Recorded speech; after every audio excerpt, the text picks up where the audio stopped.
What's up, guys? Max here, back with a brand new episode of the Scuttlebutt Show. Of course, it's Quanda Friday, so the Zoom link is in the description. Feel free to give me a call if you guys want. Nuggets in the chat. What's up? I hope that I just learned that you're sick. Good luck with that. Don't be sick. Get better. That's in order. Could you imagine if I said that's in order? Get better. That's in order. I always hate when movies do that. Could you imagine? Oh, you know what else? People always say, could you imagine I did that right after they did that? Like, I just did that. And I'm like, could you imagine? Well, you don't have to. I did it. So I don't understand. Harry Lime Pie, what's up? Great to see you. I felt even weird doing today's show. I was like, why am I even doing a show today? Yesterday was like the coolest show ever. We had great guests on, Scott, Amy, and Fred. So you guys should be still recovering mentally from all of that awesomeness and probably reading those books. All three of them have great books, and you should be reading them. Echo and Ramadi, A Few Bad Men and Heroes Live Here. You should be all over that. I can't believe you're not. I can't believe anybody's doing anything else. So make sure you go out there and you pick up copies of those books and read them, because that would be the right thing to do.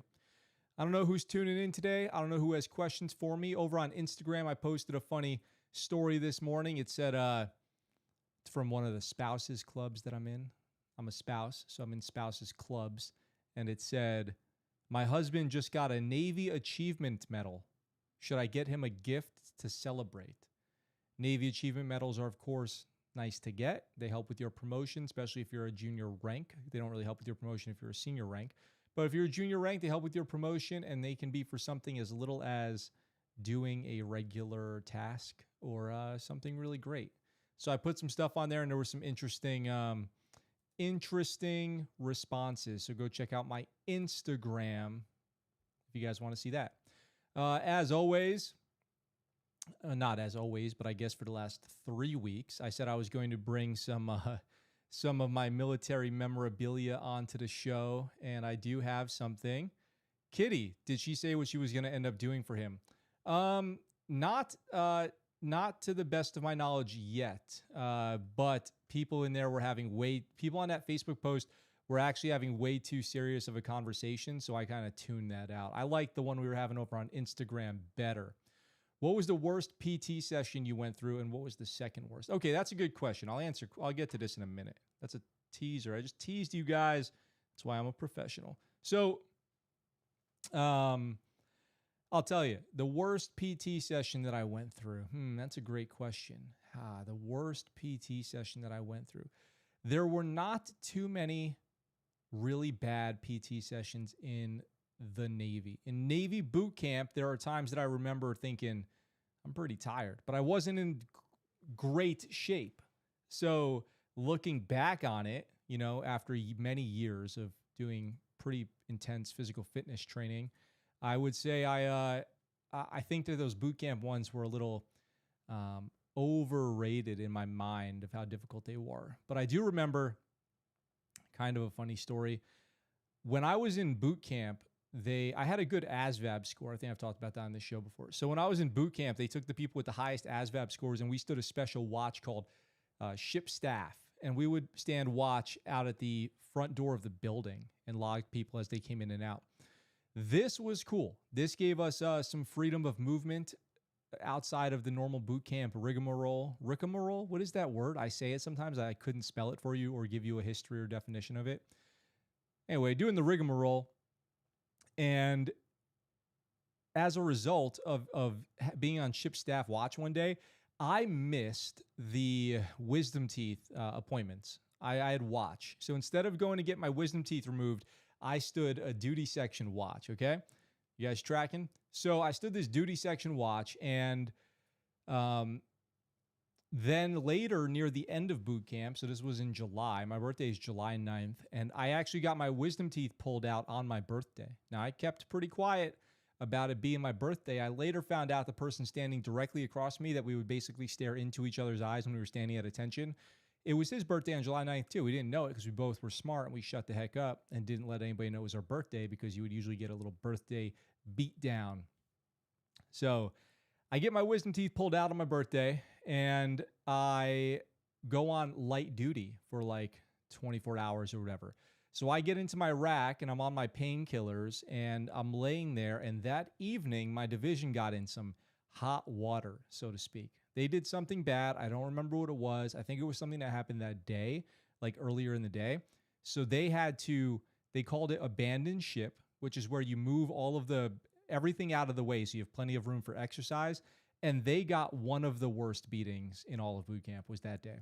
So I actually just laid there in my rack, pretended to be asleep because I had just gotten my wisdom teeth out and I was all high on Vicodin. And they did PT for like an hour and a half or something. It was awesome. It was awesome. I participated in many boot camp PT sessions, but that one I got to miss, and no complaints about that. Probably the hardest component of any of the training that I did from a physical fitness standpoint was doing ruck runs. So probably a 12-mile ruck was the hardest PT challenge that I faced while I was in. 12-mile ruck in 3 hours. That was definitely challenging with all the gear and stuff. So that was probably it. Nothing too crazy. You know, at the time, maybe if I was answering this question 15 years ago and I had just finished boot camp, I would have better, or 18 years ago, I would have better information for you about what that was like. But I don't even remember. You know, you do it, time passes, you forget. It's not even that big of a deal. You just move on to the next thing. Now I work out every day, probably harder than I used to work out during those sessions in boot camp. So, Kitty, what did she say she would end up doing for him? Who was the highest ranking official you've talked to? Oh, I can answer that question quite easily. The highest ranking official that I talked to, do you like how I answer like I'm in school?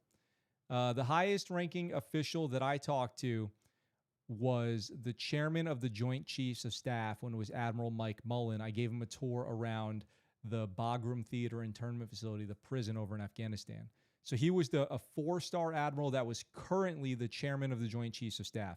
So that was a big one. That was probably the biggest one. So I'm trying to check on Facebook right now. I don't see anything with if they decide to get a gift or not, but it does seem like if they check my Instagram stories, they'll see some good ones. Some people have some. Somebody said, "Don't listen to anyone who says it's just a medal. Celebrate your man. Celebrate your man." Good. That's good. You should. Celebrate your spouse, I guess. Did you ever have to conduct barracks inspections? If so, what was the worst thing you saw in their room? Did I ever do somebody else's barracks inspection? No, I don't think that I did. I was never like, that's if you're an A school instructor or what would they call that in the Army? What's that your school called in the Army? So you're, whatever it's called. I never had a job like that, so I never had to do barracks inspections. When I was in A school, I would have my barracks inspected, and we always had a nice clean room, so it was never a big deal. I'm glad I could never do it. I could never, ever, ever. Could you imagine?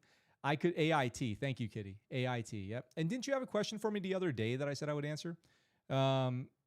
So that was never my job, and I could never do it anyway because most of that stuff I could never take seriously. Like my hair was always out of regs. I didn't care if people were like doing weird, like they had their headphones on. I couldn't get mad at somebody for having their headphones in or a little bit of dust on the top of their mirror. Like I don't care. I know it's not about that. It's about the attention to detail and all that stuff. But frankly, it didn't bother me. It's funny because, and I'm going to leeway or segue into Nuggets asked another question, worst place you've bunked, rested overseas and in the States. I'll tell you, you do all those barracks inspections and things like that where they tell you about attention to detail, cleaning your room. Then you go to Iraq and you sleep in a filthy, garbage-infested, moldy building with rats and gross, eating gross food. And so, yeah, who cares? The barracks should have been dirtier. That would prepare you better for overseas. Not moldy and unsafe, but man, I had to live in way worse places overseas. There was, in Iraq, I was with this ODA team for like a few days up north, and they were living in a place that they called zombie town, and it was really weird. It was this shack that a bunch of people were living in, and all the people around there were like walking around like zombies because they were starving, and they were hot, and they were dealing with ISIS, and so they would just do their rigmarole, walking around with their trying to find something to eat with their families. So that was a weird spot. In the States, I went to a training event one time and I had to sleep in the truck. Long story, but I had to sleep in the truck, which was so annoying. And that's really not even, it was dumb. It was not even necessary.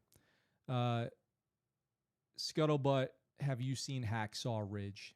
Yeah, I think it's a pretty good movie. It doesn't reflect the actual terrain very well because it was filmed in a very different location than the actual Hacksaw Ridge.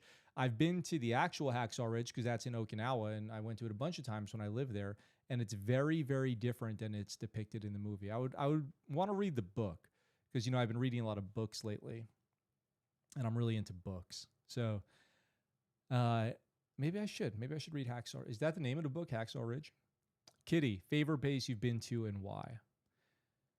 That's a great question. Oh yeah, one of the worst places, Nuggets too, that I've been had to sleep in was Camp Shelby.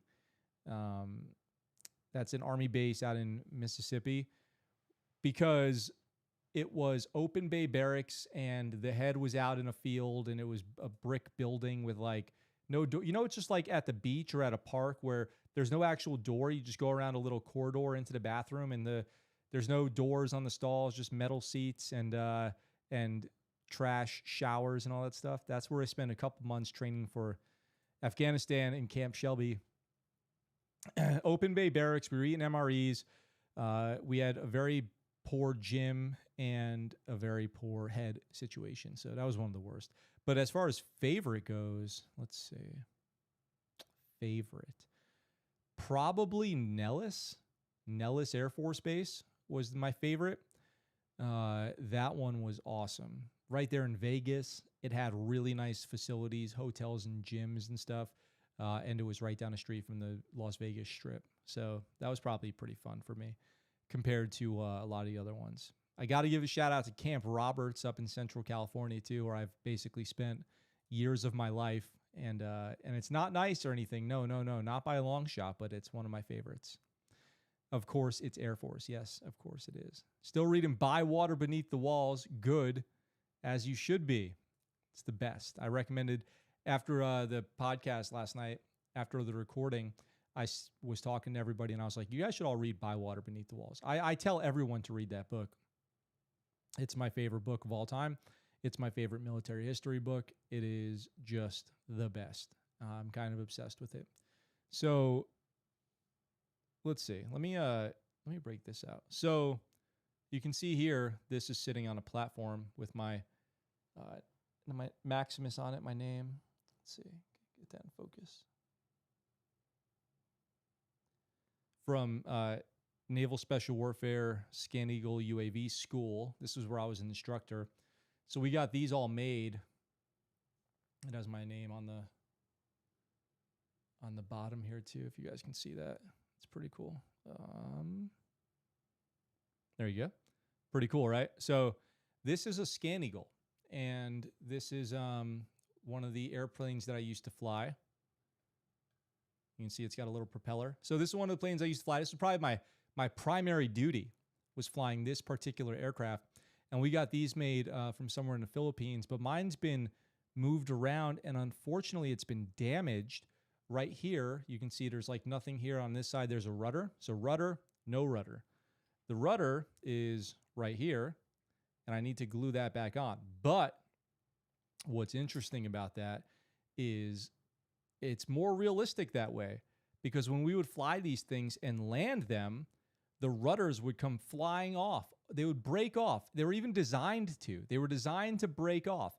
And now that the rudder on this thing's broken off, it actually is more realistic than if it didn't have that. So I thought I would show you guys. I've prepared to show you guys. This is a Scan Eagle landing says Iraq circa 2008 in the description. 32,000 views for some reason. Damn, it's so easy. I need to put a video up of Scan Eagle landing. So this is a video of a Scan Eagle landing in Iraq, and I'll kind of walk you guys through what we're looking at here, okay? I'm going to keep the volume kind of turned down. So you can see it. You can see it kind of center of your screen right now. I wish you could see my mouse. So there's right center screen just above the concertina wire. There is a little thing in the sky. You have to look out for it. It's flying about 30 feet above the ground, and you need to make sure it's flying safely as it flies towards its destination. So now you can probably see it coming in, right? So you can see it has two rudders and the middle body there in the wing. So it comes in, and this on the right side of your screen is called the sky hook, and that's what makes the thing land. And when you see this, if you've never seen this, you wouldn't believe that this is the actual way that this is done. Like, somebody had to pitch this in a boardroom to people who are about to invest millions of dollars. They said, this is what we're going to do. This is your plan A. And they were like, yep, this is it. So you might not be, you can't really see it, but there is a, let's see, gotta go kind of frame by frame here. Right coming down from the top of that pole at the top middle of your screen right now, there is a rope, a nylon rope. And at the end of the wing here, and you can kind of see it, there is a hook. You guys see that hook on the screen right now? Actually, you might not. So let me go back full screen. So you see right here, this. So this hook, oh God, this hook right here catches onto that rope, and there's a little lever, and it holds it in place. So that plane just flew into that rope and is now dangling. You can tell by the angle of the dangle. It's dangling there and waiting to be brought down by the crew. And that's how it's done. That's really how it's done. So it just flies into the rope. And it's just, you can kind of see a thicker part of the rope. That's a bungee cord on the bottom there. So then it just hangs there, and people walk up and bring it down. So you can see he's grabbing the rope to kind of guide it. And that's really how it's done. Let's take one more look.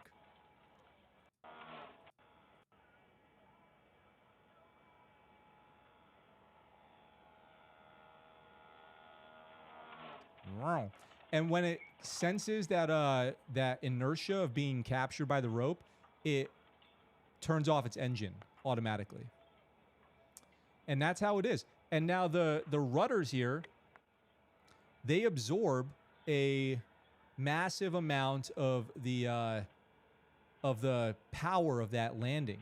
So they're actually connected by weaker bolts.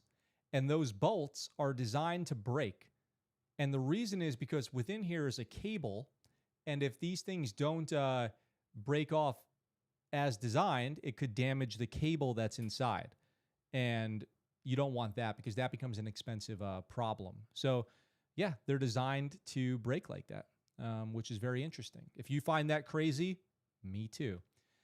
Now, what's up? Great to see you. Camp Bob with Firestone Walker. Yes, although I'm a Barrel House fan myself. But if you guys ever drink 805 beer, or you see Firestone Walker stickers, that's from Paso Robles. Iron Lotus, it is a drone. I have never been to Syria. If I did, I wouldn't be able to tell you anyway. You guys know. Ever worked with AGs? All the time. Worked with AGs all the time. All the time. AGs are somebody I would sit right next to in our talk. I would consult with them about the weather. Although a lot of times I'd be like, it looks fine. It looks fine. I hope your weather station is saying it's fine, because we're proceeding as if it's fine. Beans and Codeine. Cool name. Why are you an AG? Are you thinking of becoming an AG? Are you a weather guesser? Let me know. Now I'm so curious. Yes, sir. What's up? Howdy. So question. If I fail selection for 18 X-ray, my my 2 to 3 time, would I be placed in an 18 series MOS? Did a bit of reading on each MOS, and they all have a bit of what interests me. Wait, if I fail selection for 18 X-ray my 2 to 3 times? If you fail selection, SFAS, you're not going to become an 18 series. 18 series are people who've already been through selection, and then they go through their Q course and they get their 18 series MOS. You will not be an 18 series if you fail selection. Is that the question you meant to ask? If I fail selection for my 18 X-ray, my 2 to 3 times. I hope you don't fail it 2 to 3 times either. Try not to do that. Try not to fail it at all. It's pretty tough to come back in selections from what I've heard. I'm basing that off of just the experience I have working with Green Berets. I do know a lot more about it than probably the average sailor, but I'm no expert also. So talk to somebody who knows more and will give you a straight answer for sure. Someone trusted. But yeah, you can't become an 18 series unless you go through selection. You have to go through selection, then you have to go through the Q course, and then you become a rated 18 series. Hey, Scuttlebutt, I hear the military has a recruiting problem for the next generation. Yeah, that's true. We were kind of talking about it last night. If you guys didn't watch last night's episode, it's available wherever you listen to podcasts, and it's available here on YouTube, Outside the Wire, it's called. Please, please, please go check that out. It's just an awesome conversation, and we were kind of talking about that. So please go watch that. What is happening with your movie right now? Well, my movie, if you guys don't know, American Mizuhiki, is available to watch on YouTube. It's right here. You guys can watch it anytime you want. It's out. It's playing right now. You can watch it. Just go to my YouTube channel and look up AWWA or American Mizuhiki, and you can watch it. But it's also been submitted to the GI Film Festival. So I'm waiting for information. Thank you. I know you already commented on it. So I'm waiting for information from the GI Film Festival if it's been accepted for viewing there. So we'll see. We will see. But if you guys haven't, I know, and you've seen it, and a lot of people have seen it, but if you haven't had a chance to see my documentary on that nonprofit in Okinawa that I made this movie for, you can go check that out at my channel. It's called American Mizuhiki. You can see it on your screen right now. But this was a huge project that took a lot of time and effort. And yeah, I made it pretty much the whole thing. So I had help, and they're credited. The people who helped me, I'm deeply appreciative of, and they're credited at the end. But this whole thing's really about the organization and not me or anybody who put this together, but about the people who are putting in work every day out there in Okinawa to help people. And that's what it's all about. It's all about people at the end of the day. So, yeah, go check it out. I would, of course, really appreciate it. Beans, AG out here in San Diego right now. Yeah, what are you trying to do? Are you trying to get into Naval Special Warfare? Trying to go into NSW, or what are you trying to do? Are you in school? Are you at your first duty station? Are you at your 10th duty station? Are you a senior chief? What is the deal? Tell me a little bit about yourself. What else? What else is going on out there in the world? Have you ever made origami before? I used to do it as a kid. As a young child.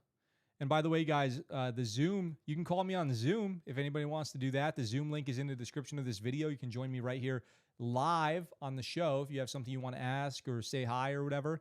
In the description of this video on YouTube is a Zoom link, and you can come say hi. Have you ever made origami? Yeah, I used to do it in when I was in elementary school, middle school. But I actually didn't do it in Japan. I actually tried to make my crane, my little origami crane, and I did eventually get it with some help, but I realized I had forgotten. Favorite rifle? I've been asked this before. I'm not a real big gun guy. No problem admitting that. So I loved shooting the M4, and that's my favorite. That's my favorite. I have a handgun at home for self-defense for home defense, and I had and it was the Sig 226. And down in the when I not just downrange, but in the military, I loved my M4. That was my favorite rifle. I've shot a SCAR. I've shot a sniper rifle. I've shot a grenade launcher. I've shot a mini gun, a 50 cal, a 240, a saw, and my favorite weapon was always the M4. That was it for me. Am I a good shot? Yeah, I am. I am a good shot. I am handy with the steel. I ain't no geek off the street, if you know what I mean. I was always a pretty good shot. Played King of the Steel. I've won it several times against my peers. I've always been accurate with the M4. When I was training for my 2009 deployment, we had M16s, which are too big. They work great, but they are humongous. They're like 5 feet long. I have a photo somewhere of me holding an M4, and it's like, dang, it's like as tall as me. I mean, an M16. Not exactly, but let's see if I can find that really quick for you guys. And if I can, we can take a look.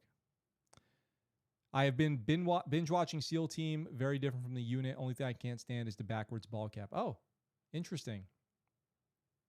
I need to watch that too, to be honest. So I will have to, I'll have to give that more of a shot.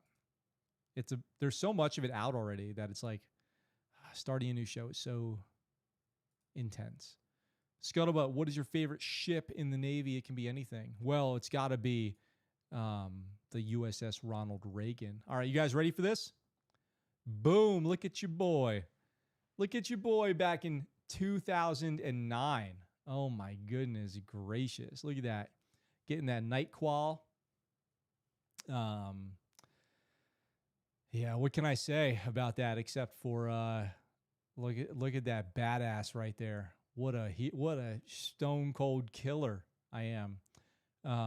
Unloaded, no magazine. Just looked like an 8-up fool in my ACUs.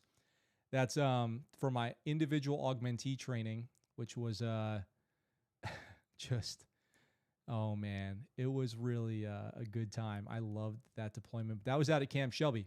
So let me see. I'll find another photo, another good one. Oh, yep. Here's me in Camp Shelby on the pistol range, but my Velcro failed me. Velcro failure off my belt.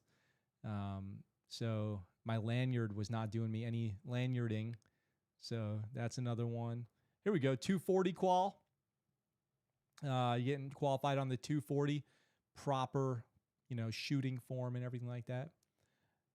800-meter targets. I would always laugh. 800-meter targets. Come on. 800-meter targets. Oh, here's another one. It's a good one, too.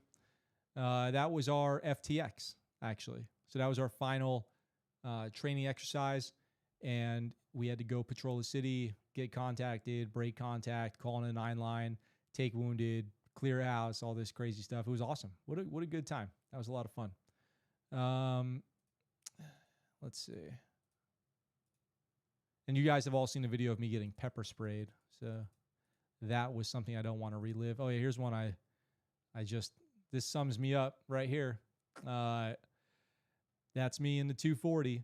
Now, remember, guys, as you look at this picture with me in the 240, that's the gun that's missing out in Fort Irwin. That's what they lost, is the 240. So they're missing one of those right now out in California. So that's good. That's always really good. Let's see. There's another good photo somewhere. If I have it. Hopefully I do. Let's see. I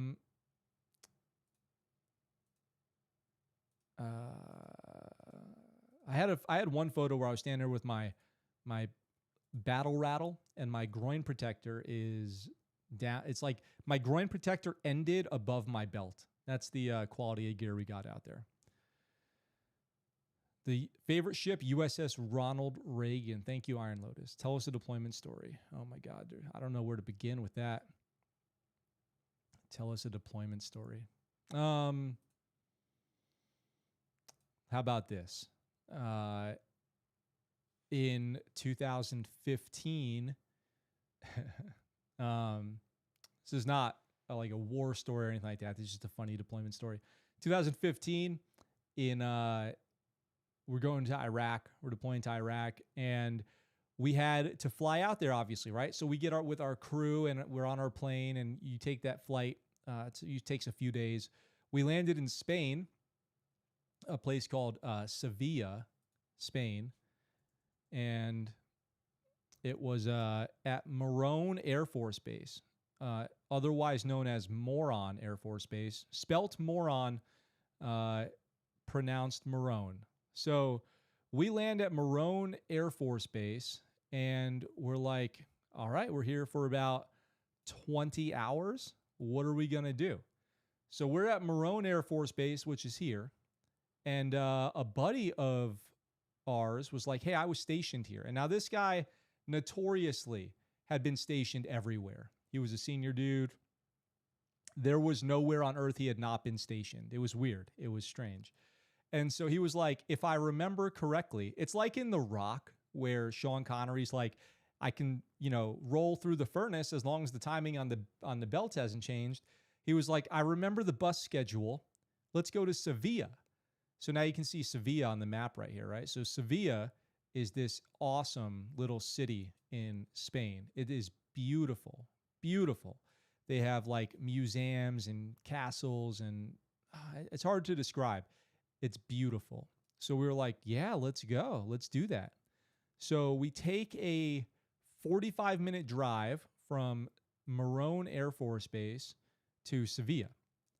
We take that bus, and we go out there. Remember, we're deploying to Iraq at this time. The people who are there deployed for 6 months before us are counting on us. They're like, when you're deployed and you start to hear about your relief, like they're on the plane, they're here, they're there, they're landing tomorrow. It's like the best. It's like waiting for Christmas, or for me, waiting for the new iPhone to come out on Tuesday. So we're flying in to rip them out, as you would say, rip them out. And all they are waiting for is us to get there so that they can go home to their families and friends and, their favorite food and all this stuff. And all we have to do is get on our plane, chug down this runway right here that you're looking at, and take off and go to Iraq. Well, us geniuses, we go down to Sevilla. So we take this bus route to Sevilla, and once we're down there, we're having the time of our lives. And he's like, oh, yeah, nightlife here is great. We got to go check this out and this out and this out and all this stuff. And we're like, yeah, sounds awesome. So we make the decision to stay out all night because he remembers, kind of, based on his memory, that there is a 4 a.m. bus that is for like the workers the civilian workers who work on Morón Air Force Base. A lot of them bus in from the Sevilla area. So there's like a 4 a.m. bus that takes employees back to base, and we can hop on that. No big deal. We'll take that bus. He's going off his memory from like 15 years ago, hoping that bus route schedule has not changed. So we stay out and party all night long. All night. Till 3:30 in the morning. Like, hey, we better scoot over to the bus station. Like, oh yeah, no doubt. No doubt. And we go over there, 3:45 in the morning. We're shivering out in Sevilla, waiting for this bus. I'm like hiding in a corner because I'm having a panic attack. Like, this bus isn't coming. We're going to miss our flight. We're going to miss our flight. We're going to let down our buddies. We're going to miss that whole deployment. We're going to get busted down in rank, everything, yada, yada, yada. And other people are like dancing in the street. Somebody's like throwing up. And 4 a.m., no bus. No bus. But then like 4:02, headlights. And around the corner comes this bus, and my buddy's like, told you guys, I knew to schedule. And that bus took us all the way back to Morón Air Force Base, where we went and got on our flight, all super hungover. And then from there, we ended up having to go to, let's see, I don't know my Spain geography very well. We ended up going to Rota. Let's see, where's that? Is that around here? We ended up going to Rhoda because there was some kind of problem with our visas for 4 more days. So we hung out in Spain and just relaxed and partied it up for like a week. And that was a really good time. So let's see, where's Rhoda? Oh, it is down there. Yeah. So then we went to Rhoda Naval Base, and some people were like, let's rent a car and go out to the Rock of Gibraltar. And I was like, you guys are psychopaths.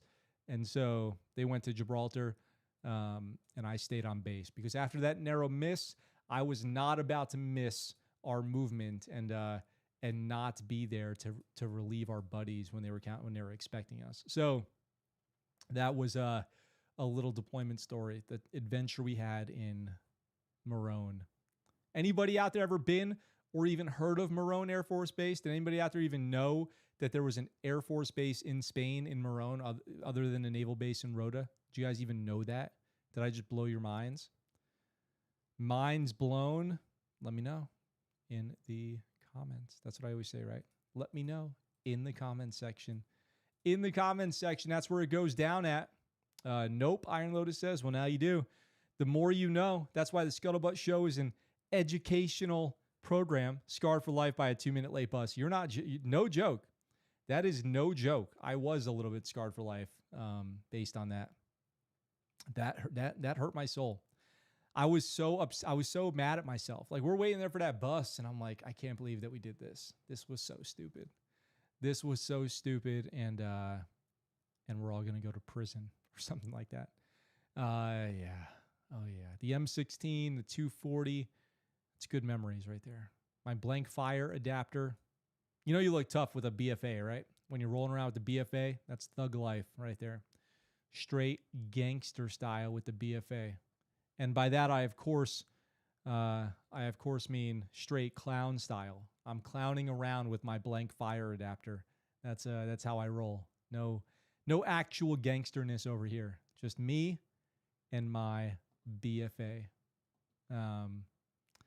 Here's my photo album here of me clowning around out on the... So we did our, let's see, filling up our Humvees with gas. Imagine what that would cost today. Cleaning weapons. I always used to say, you really got to know somebody at the end of a long day of training, where then you had to go clean weapons. That's where you see what people are really made of, when it's weapons cleaning time, and see who has the good attitude and the bad attitude. Everyone has a good attitude when it's time to go shoot. Not everyone has a good attitude when it's time to go clean guns. You guys know what I'm talking about. You guys know what I mean out there. I love when people are in full kit with a BFA as their profile picture. Those are the clowns right there for sure. That's a struggle. That is a struggle bus right there for sure. Yeah. Good times. Good times.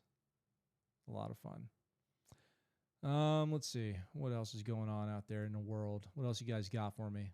What else is what's the word? Grinding your gears. What's grinding your guys' gears out there in the world today? Let me know. I'd love to know. I would love to know. I'm just browsing old Facebook photos right now to see if there's anything else I can share with you guys from back in the day. Not really. I've kept a pretty low profile on Facebook, as a matter of fact. That's a good thing. Oh, some stuff on here I definitely don't want anybody to ever see. What are you guys doing for Labor Day weekend? How is your Labor Day weekend shaping up? I would love to know. I'm now waiting. I'll tell you guys something else. I've stopped posting the Quandas as podcasts because they're so disorganized. Oh, I'll tell you. Okay. Speaking of that, I've got a really interesting update for you. So, do you guys remember we had a story this week about, or maybe it was last week, maybe it was this week, about a soldier who was trafficking in persons through Mexico based on a TikTok video we saw where he could work for the cartels for $5,000 a person? Do you guys remember that? Update. This morning, I get a message on TikTok from that guy's roommate in the barracks that he was, in fact, a soldier. That's all true. And he's his first court date is next week. So I will try to keep up with that. So that was crazy to me. That was crazy that's all true. He was a soldier. He did find a TikTok video enticing him to go take the risk and start trafficking in persons. That's so dumb. That's so crazy. Oh my God. That breaks my heart, kind of. Like, that really breaks my heart. Not just that happened, but it's not even the first time. That's not even the first time that happened. So that is kind of crazy. Iron Lotus says M16s jam too much. Why did the U.S. think that the gun could be with the AK-47? I think the M16 served people pretty well. Didn't the M16 become the service weapon during the Vietnam War? Is that true? Fact check me.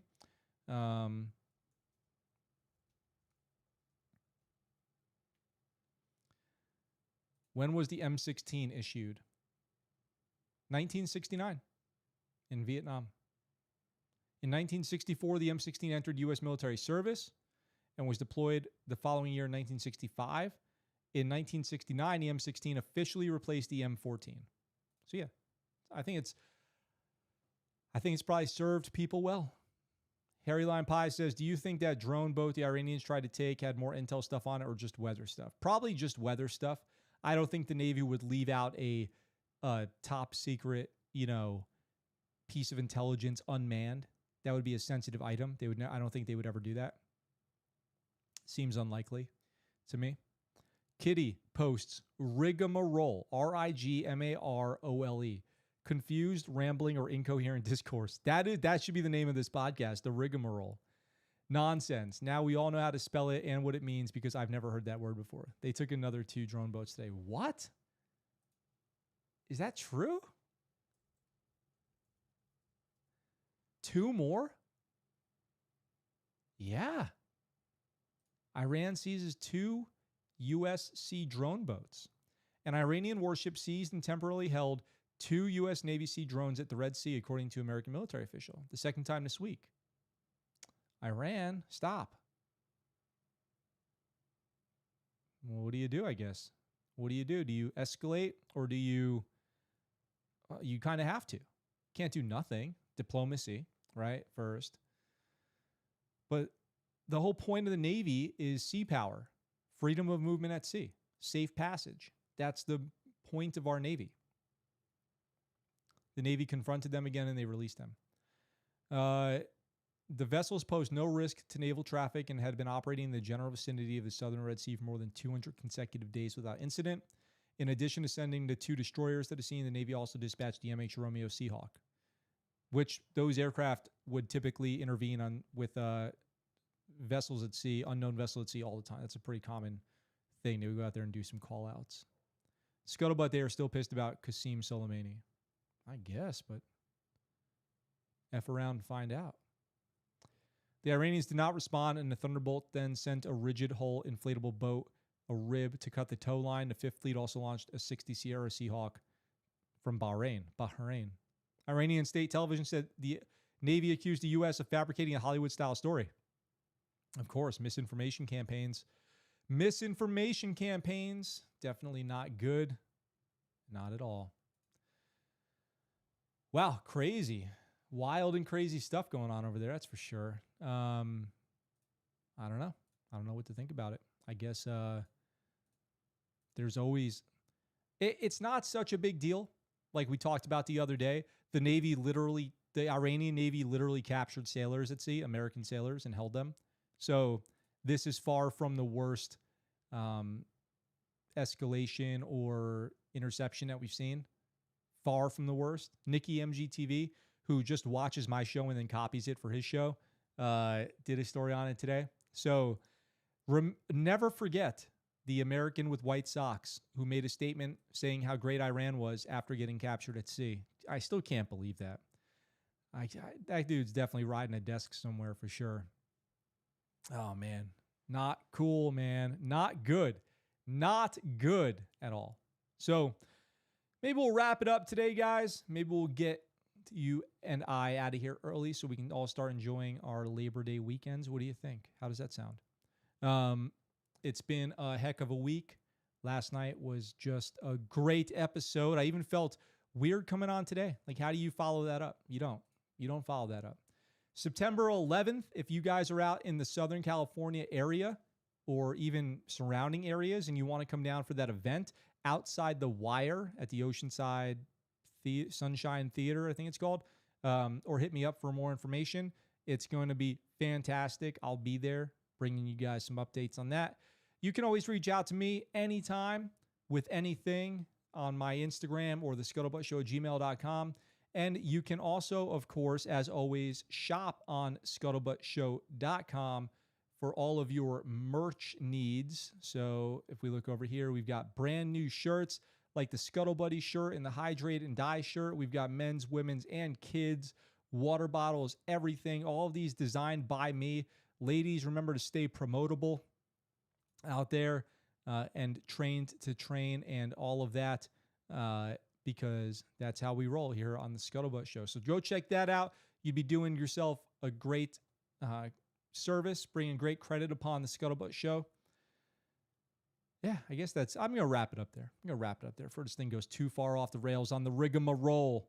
Thank you guys for making this week so great. Hey, Scuttlebutt, have you ever met Medal of Honor Iraq War veteran David Bellavia? No, I haven't.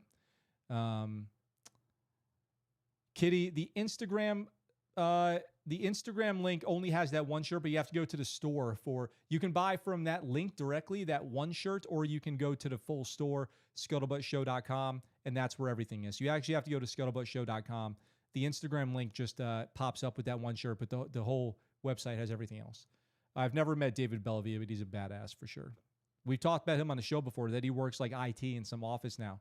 It's like, imagine learning that your IT guy is a hero from Iraq who clubbed an insurgent to death with his rifle, and now he's fixing your printer. That is something to think about for sure. All right, guys, I'm going to wrap it up there. That's where we're going to end it, and I'll be back next week. Maybe not Monday, but I will be back next week because it is a holiday. So the Scuttlebutt Show will return next week with brand new news stories and interviews. Enjoy your holiday weekend. Stay tuned for updates on probably Instagram and possibly Discord. Maybe I'll log on to there like I do once every 2 weeks. With all that being said, thank you for making this another great week, in case I didn't say that already. And enjoy your weekend. Stay safe. Love one another. Be good members of your community and all that. Hey, Aviana. And with all that being said, I look forward to talking to you guys all very soon. For now, that's the Scuttlebutt. What you just said is one of the most insanely idiotic things I have ever heard. At no point in your rambling, incoherent response were you even close to anything that could be considered a rational thought. Everyone in this room is now dumber for having listened to it. I award you no points, and may God have mercy on your soul.